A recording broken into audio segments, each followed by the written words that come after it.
오늘도 수요예배 오신 성도님들 주님의 이름으로 축복하고 환영합니다. 오늘 특별히 축하할 사람이 있습니다. 우리 오현민 청년 제대했습니다. 네. 네. 덕분에 저희가 행복하고 안전한 이 삶을 영위할 수 있었는데 이제 또 한 명이 나왔으니 누군가 한 명 보태어 들어가겠죠. 저는 안 갈 거니까요. 누군가 잘 들어와서 나라 지켜주길 바랄 뿐입니다. 네, 우리 룻기 말씀 살펴보고 있습니다. 모압 지방으로 이주했는데 이제 그 엘리멜렉 집안의 남자들이 다 죽죠. 그 비극으로 이야기가 마무리되면서 오늘 본문 오늘을 읽지 않았지만 5절 말씀에 새번역 성경엔 또 다르게 기록되어 있습니다. 조금 더 그 비극이 이렇게 자세하게 기록되어져 있는데요. 오늘 5절 말씀입니다. 함께 읽겠습니다. 그러다가 아들 말론과 기럐이 죽으니 나오미는 남편에 이어 두 아들마저 잃고 홀로 남았다. 아멘. 이제 룻기의 시점이 나오미에게 집중됩니다. 1절부터 5절까지는 지금 이 상황이 어떤지를 설명했다면 지금부터 누가 주인공인지 나오미를 콕 집어서 앞으로 나오미의 이야기가 당분간 진행될 것을 보여주고 있죠. 그런데 나오미를 설명하는 게 한 문장입니다. 홀로 남았다 인 것이죠. 모두가 다 죽고 남겨진 사람이라는 것입니다. 그럼 우린 자연스럽게 물어봐야 하겠죠. 홀로 남은 나오미의 삶은 어떻게 될까요? 남편과 아들들을 다 잃은 그 여성의 삶에 새로운 희망이 움틀 수 있을까요? 이 질문을 가지고 룻기를 읽어나가야 한다라는 것입니다. 최근 배우 최민식 씨의 인터뷰를 본 적이 있습니다. 엄청난 대배우고 연기하는 것에 있어서 언제나 자신감이 넘칠 것 같은데 촬영장에서 이렇게 사인이 떨어지면 그때 형용할 수 없는 고독감을 느낀다고 합니다. 많은 사람들이 스태프들이 자기를 막 지켜보고 있고 카메라는 자기를 집어삼킬 듯 이렇게 촬영하고 있는데 그 순간에 자기의 역할은 오롯이 자기만 감당할 수 있다는 것이죠.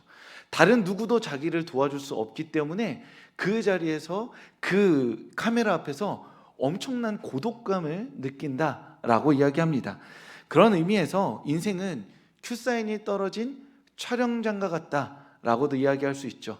우리 또한 우리에게 주어진 과업을 감당해야 하고 누군가는 짊어질 수 없는 나만의 내 인생의 과업이 있기 때문에 그 일들을 감당하면서 고독감과 외로움을 느끼게 된다라고 말할 수 있는 것입니다. 저 또한 이러한 고독의 깊이 공감합니다. 사람은 각자 동시에 같은 일을 겪어도 다르게 기억하고 다르게 느낍니다. 오늘 이 자리에서 제가 설교했고 모두가 다 같은 설교를 들은 것 같지만 집에 나가면서 뭐 들었어? 라고 한마디씩 하라고 하면 아마 다 다른 얘기 하시겠죠.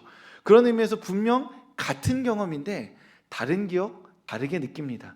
그런 의미에서 내 기억과 내 경험은 나만 감당해야 하고 나만 감당할 수 있는 것입니다. 그런 의미에서 아무리 가까운 사이에도 내가 가진 고독감, 내가 가지는 이 외로움들은 헤아려 줄 수 없고 나는 그저 홀로 이 고독과 외로움을 감당할 수밖에 없는 존재인 것처럼 여겨지는 것이 사실인 것입니다. 그렇다면 다시 한번 질문해야겠죠. 정말 그런 걸까요? 우리 인생은 나 혼자 감당해야 하는 고독과 외로움이 있는 것이고 이 고독과 외로움을 견뎌내기 위해서 혼자 살아가는 삶이라고 정말 말할 수 있는 걸까요? 그렇다면 오늘 남편과 두 아들을 잃은 나오미가 우리 앞에 있다고 한다면 우리는 그 나오미에게 무슨 이야기를 해줄 수 있을까요?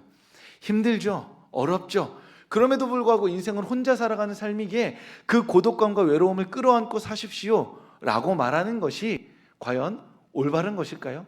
세상은 그렇게 말할지 모르겠습니다. 결국 나오미여, 그걸 누가 이해해 줄 수 있겠습니까? 감당해야 할 것은 나의 몫이니 그것을 용기 내어 감당하며 살아가세요 라고 말하는 것이 세상이라고 한다면 그것은 삶을 고독과 외로움으로 정의할 때 할 수 있는 말입니다. 이 세상이 고독과 외로움으로 가득 차 있어요. 그런데 이것을 누구와도 나눌 수 없습니다. 그러니까 인생을 혼자 사는 삶이라고 말하는 것이죠. 그런데 그리스도인은 우리의 삶과 인생을 하나님으로 정의하는 사람들입니다. 하나님의 말씀으로 우리의 삶을 재해석해내야 하는 사람들인 거죠. 그러니 나오미가 이 앞에 앉아 있다면 우리 또한 우리의 고독과 외로움을 감당하고 살아가고 있다면 하나님께서 이것에 대해서 무엇라 말씀하시는지, 하나님의 말씀 안에서 우리는 우리의 삶을 어떻게 해석해내야 되는지 질문할 수 있어야 하는 것입니다. 그런 의미에서 오늘 본문 말씀 6절에는 우리가 이 삶을 어떻게 감당해야 하는지 한 가지 힌트의 말씀이 나와 있습니다. 우리 6절 말씀 함께 읽겠습니다. 그 여인이 모압 지방에서 여호와께서 자기 백성을 돌보시사 이에 두 며느리와 함께 일어나 모압 지방에서 돌아오려 하여. 아멘. 오늘 본문 말씀에 여호와께서 자기 백성을 돌보셨다라는 소식이 일파만파 퍼졌고 그 이야기를 나오미도 들었다라고 나오고 있습니다. 여기에서 돌본다는 표현은 지켜본다 그리고 방문한다라는 표현이 함께 있는 겁니다. 그러니까 하나님이 자기 백성을 돌보셨다는 것은 이스라엘 백성들을 지켜보고 계시다가 방문하여 주셨고 방문해서 돌봐준다라는 복합적인 의미가 있다라는 것이죠. 나오미는 자신의 비참한 고독의 자리, 외로움의 자리에서 하나님께서 나 말고요, 지금 나 말고 저 베들레헴에 있는 백성들을 돌보아 주셨다는 소식을 듣게 됩니다. 그 소식을 듣고 어떤 확신을 갖게 되냐면, 하나님은 하나님의 백성을 지켜보시고 그리고 그 백성들에게 방문하시고 돌보시는 분이시구나 라는 걸 깨닫게 됩니다. 그러면서 자신의 정체성을 되새기는 것이죠. 나는 누구죠? 모압 땅에 있지만 나는 하나님의 백성이죠. 그러니 하나님의 백성인 내가 저 땅에 간다면 하나님은 여전히 나를 돌보시고 지켜보시고 방문하시리라 라는 믿음을 갖게 된 것입니다. 그래서 베들레헴으로 떠나는 것입니다. 하나님께서 베들레헴, 저 하나님의 심판이라고 말할 수밖에 없는 기근 가운데 놓였던 저 땅과 저 땅의 백성들을 돌보시고 계신다면 하나님의 백성인 나 또한 비록 나는 그 땅에서 멀리 떨어졌지만, 그래서 하나님의 심판 가운데 놓여졌지만 다시 나도 저곳에 간다면 하나님께서 나를 지켜보시고 그리고 나를 방문하시고 돌보시리라 믿고 그곳 가운데 찾아갈 수 있게 된 것입니다. 나오미의 믿음은 이 한 가지인 거죠. 지금 나를 하나님이 돌보시진 않고 있습니다. 베들레헴에만 하나님의 돌보심이 있어요. 그래서 베들레헴에 가는 겁니다. 왜냐하면 나는 하나님의 백성이기 때문이죠. 이것이 바로 우리가 가져야 할 믿음이고 확신인 것입니다. 우리가 우리의 삶에 대해서 외로움과 고독으로 내 삶을 정의하고 혼자라고 여길 때 하나님은 하나님의 백성을 돌보시는 분이라는 믿음의 소문이 우리 가운데 들려온다는 것이죠.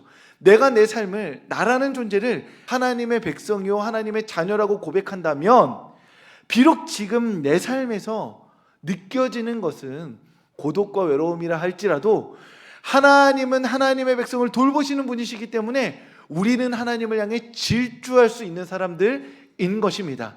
그리스도인은 두려움과 고독과 불안 가운데 혼자 이것을 견뎌내는 것이 아니라 우리의 인생을 돌보시는 하나님을 믿고 그 돌보시는 하나님과 함께 이 삶을 살아가는 사람들이라는 것이죠.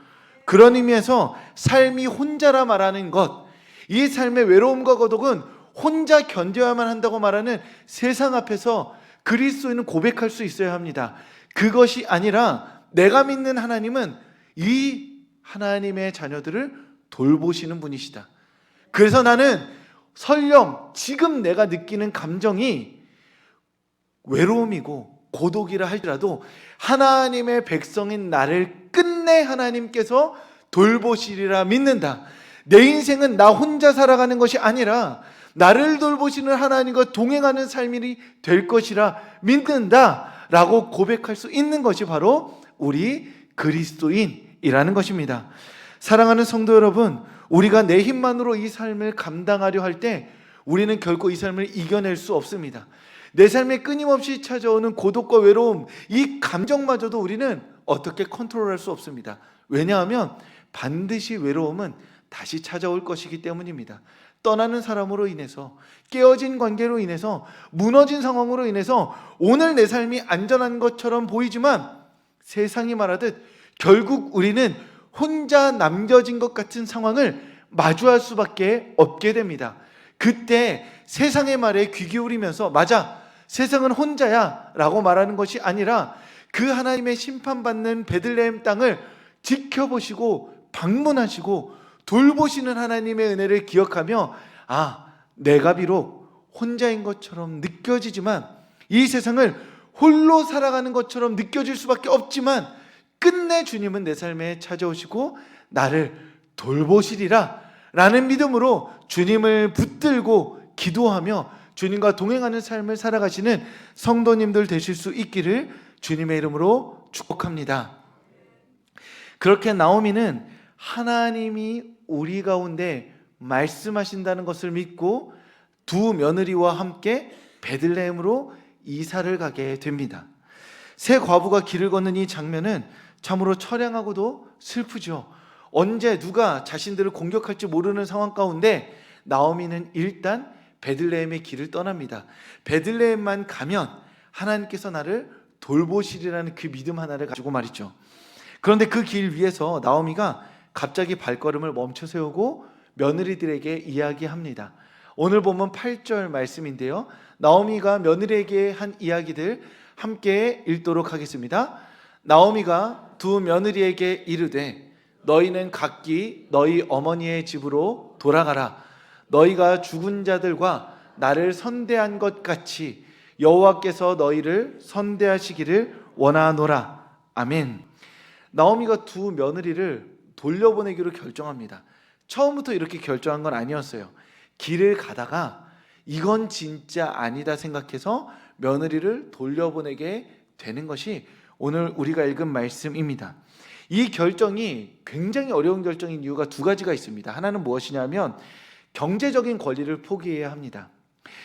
당시 고대근동 사회에서 며느리는 집안의 자산이었습니다. 아주 정확하게 말하면 사람이 아닌 것이죠. 자산인 겁니다. 왜냐하면 며느리를 데리고 올 때 그 상대방 집안에 지참금을 줍니다. 그러면 이 며느리에게 얼마를 주었는지를 끊임없이 계산하겠죠. 1,000만 원 준 며느리와 2,000만 원 준 며느리가 대우가 다를 수밖에 없고 입장이 다를 수밖에 없는 겁니다. 나오미도 이 두 며느리를 데리고 올 때 당연히 지참금을 주었을 겁니다. 그래서 지금 남편과 아들들이 모두 죽은 상황에서 나오미가 믿을 것은 이 두 며느리를 재혼시키는 거죠. 재혼시켜서 지참금을 받고 넘기는 겁니다. 그러면 나오미는 개인의 삶은 책임지며 살아갈 수 있는 것이죠. 게다가 이 두 며느리를 더 많은 돈을 받고 넘길 수 있는 곳은 당연히 모압 땅이겠죠. 왜냐하면 같은 민족이니까요. 이것이 너무 나쁜 의미에서 거래처럼 여겨진다 하더라도 어쩔 수 없는 겁니다. 문화와 상황이 그랬던 것이죠. 그런데 나오미는 일단 이스라엘로 데리고 가다가 중간에 이 두 며느리들을 자유케 해줍니다. 노예를 자유케 해주듯 두 며느리를 이 집안으로부터 해방시켜줍니다. 내가 너희에게 경제적 권리가 있지만 그 경제적 권리를 포기하고 너의 삶을 너희가 스스로 선택할 수 있게 도와주는 것이 바로 오늘 나오미의 모습인 것이죠. 즉, 이 두 며느리를 보내준 데에는 경제적인 권리를 포기한 나오미의 모습이 있습니다. 그리고 두 번째로는 자신의 손과 발을 포기합니다. 룻기 전체 이야기에서 자세히 읽어보면 나오미가 이제 이렇게 말할 수 있어요. 말은 많이 하는데 실제로는 특별히 하는 게 없습니다. 그럼 이제 우리가 어찌 보면은 시어머니라서 이 시어머니가 이제 며느리 하나 가지고 이렇게 지지고 볶는다. 너 빨리 가서 이렇게 보아스 곁에 좀 가서 누워라, 일어나라, 와라 가라 할 수 있는데 사실 그렇게 보면 너무 좀 나쁘게 읽는 것이고요. 그만큼 나오미의 몸 상태가 좋지 않았음을 의미합니다. 이왕이면 이삭을 주우러 갈 때 나오미가 같이 가면 좀 더 받을 수 있을 거 아니에요? 내가 지금 이렇게 힘들어 라고 동정표를 얻을 수 있는데 굳이 같이 가지 않고 나오미가 룻에게 계속해서 말로 가르쳤던 것은 자신의 몸이 그만큼 힘든 상황, 또는 나이가 그만큼 먹어서 그 일들을 감당할 수 없는 상황임을 짐작할 수 있습니다. 그러니까 며느리 둘이 있어야 베들레헴에 가도 자신의 삶을 유지할 수 있는 상황이었던 것이죠. 그런데 이 두 며느리들을 보내줍니다. 내가 비록 몸이 힘들고 그 베들레헴에 가서도 새로운 삶을 시작할 수 없다 할지라도 그 며느리들을 보내주는 거죠. 자신의 경제적 권리를 포기하고 자신의 삶의 새 출발에 도구가 될 수 있는 것마저도 포기하면서 며느리들을 그 자신들의 삶을 행복하게 살 수 있도록 모압 땅으로 돌려보내주는 것이 바로 오늘 나오미의 모습인 겁니다. 그러면 나오미는 왜 이런 선택을 할까요? 이왕이면 자신을 위해서 며느리들과 함께 가는 것이 최선의 선택인데 나오미는 자기를 희생하면서까지 자신의 유익을 포기하면서까지 이 며느리들을 돌려보내주는 데에는 오늘 본문 말씀에서 두 가지 중요한 이유가 있습니다. 먼저는 무엇이냐면 며느리들이 먼저 나오미의 마음에 감화 감동을 불러일으키게끔 사랑을 보여줬기 때문입니다. 8절 말씀에 보면 나오미가 이렇게 얘기해요. 너희가 죽은 자들과 나를 선대해 주었다. 그래서 내가 너희를 선대한다. 이 선대라는 말이 이 룻기에서 가장 중요한 단어인 헤세드입니다. 계약적 관계 안에서의 사랑이에요. 너희가 며느리로서 나에게 정말 최선의 사랑을 보여주었다.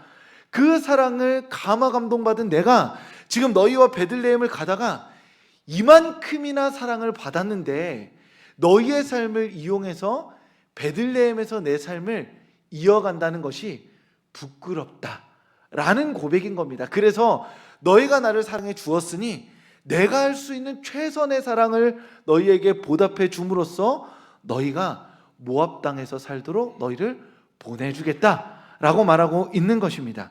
이것이 결정적인 의미이죠. 사랑이 사랑을 불러일으킵니다. 사랑을 심으면 사랑으로 응답받게 된다는 것입니다.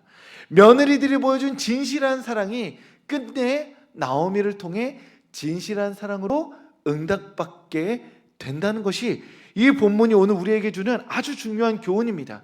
그런데 제가 최근에 한 기사를 봤습니다. 우리가 플라스틱 분리수거를 하잖아요.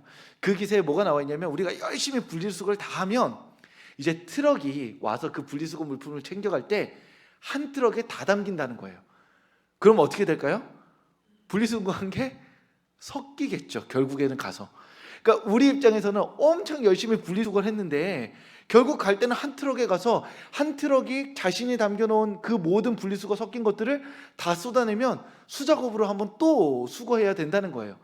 그 기사의 핵심은 이 일이 우리가 분리수거는 열심히 하고 있지만 지자체의 행정력이 부족하니 행정력을 높이자라는 측면이었습니다.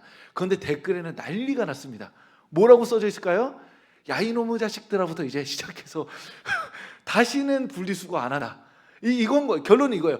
우리가 열심히 분리수거를 했는데 이렇게 우리의 분리수거를 헛되게 한 너희 탁상공론한 너희들 라라라라 하면서 결론은 뭐냐면 분리수거할 필요 없구나로 끝나 버리게 된다라는 것이죠. 저는 생각에는 더 열심히 분리수거를 하고 이 탁상공론한 사람들을 심판하면 되겠다라고 생각했는데 사람 마음은 그게 아닌 거예요. 이제까지 날 고생시킨 너희 나쁜 놈들 두고 봐라. 골탕 먹여주겠다. 나는 이제 분리수거를 안 하겠다가 결론이 나는 겁니다. 우스갯소리로 말씀드렸지만 사랑도 이와 같아요. 사랑을 줘요. 근데 사랑으로 안 옵니다. 그럼 어떻게 느끼죠? 다시는 주나 봐라 라고 생각하게 되는 거죠. 계속해서 사랑을 주다 보면 사랑의 허들이 좀 높아집니다.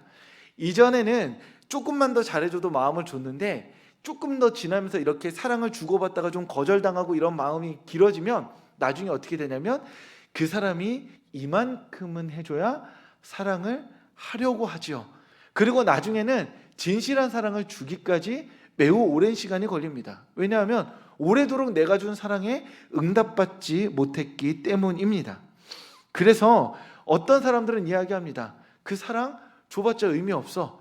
결국 혼자 사는 인생이야. 내가 사랑을 준다고 사랑이 돌아오는 것은 아니야 라고 말하며 사랑을 주는 행위의 가치마저도 가볍게 여기는 사람들이 많이 일어납니다. 하지만 그리스도인은 사랑을 선택함으로써 사랑을 이 세상 가운데 열매 맺게 하는 사람들입니다. 그리스도인들이 믿는 한 가지는 이겁니다. 사랑을 하면 사랑이 온다. 사랑을 심으면 사랑이 열매 맺는다. 이것을 믿는 것이 그리스도인이라는 것이죠. 왜냐하면 하나님께서 무수히 많은 실망 가운데 나를 사랑해 주셨기 때문입니다. 그 사랑으로 말미암아 내가 지금 여기 자리에 서 있고 그 사랑으로 하나님께 응답하기 위해서 사랑의 삶을 살기 위해 분투하고 있기 때문입니다. 나라는 존재가 사랑을 줌으로써 사랑의 열매를 맺는다는 것에 증거가 되기 때문이죠. 우리는 세상의 다른 말들이 아니라 나라는 존재와 나에게 부어주신 하나님의 사랑을 믿는 사람들입니다. 그래서 하나님, 나에게 실망하시면서도 끝까지 나를 사랑해 주셨으니 그 사랑에 응답하여서 내가 지금 열심히 살고 있으니 나 또한 사랑을 선택하겠습니다. 물론 실망하죠. 물론 서운합니다. 그럼에도 불구하고 그 사랑에 응답하여서 사랑을 심고 사랑의 열매를 보게 되는 날까지 사랑으로서 살아가는 제가 되게 하여 주시옵소서. 그렇게 사랑의 통로로서 살아가기를 다짐하는 서울교회 성도님들 되실 수 있기를 주님의 이름으로 축복합니다. 마지막으로 나오미가 며느리들을 보내주게 된 결정적 이유가 한 가지 더 있습니다. 이것이 가장 중요한 이야기인데요. 그것이 무엇이냐면 자신의 삶에 대한 근본적인 인식의 변화입니다. 오늘 보면 13절에 보면 나오미가 자신의 삶에 뭐라고 말하냐면 여호와께서 치신 삶이다 라고 이야기합니다. 너무 슬픈 고백이죠. 성도님들의 삶에 하나님이 심판하신 것처럼 느껴지는 어떤 기억들이 있으신가요?